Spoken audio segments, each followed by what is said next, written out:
So you want to get an angle between 2 points in space, that's 8 and 2. To get this node, just write in 8 and 2 as you can see on the screen and you will get this node. It converts x and y difference into a clean angle in degrees, perfect for rotating AI, aiming projectiles or aligning UI arrows. And for now we have prepared a very beautiful example to understand it better, where we are taking the event tick execution pin into set actors rotation, where we have a cube which will rotate according to the player. So for now we are getting the player manager because we are not using an actual character.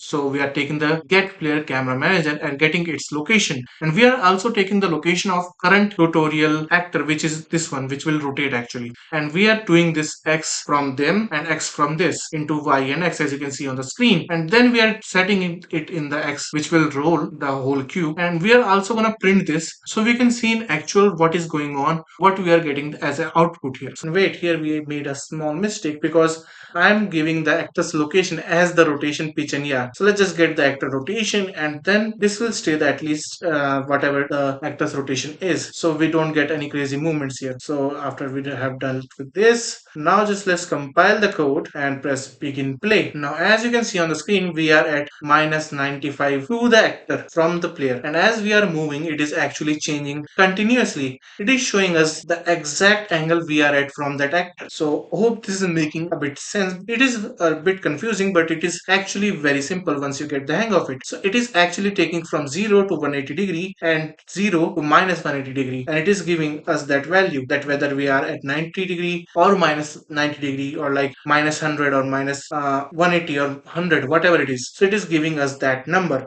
and it is actually used for turrets, aiming mechanics, compass needles, or pointing arrow. If you need the angle between two actors, A10 is your best friend. And hey, if you like seeing these nodes in action, check out the game I'm building, Reborn the Evil Being. It's all blueprint under the hood, and the demo is free to play on Steam. Hope that helps, and as always, I hope you have a great day, and I'll see you around.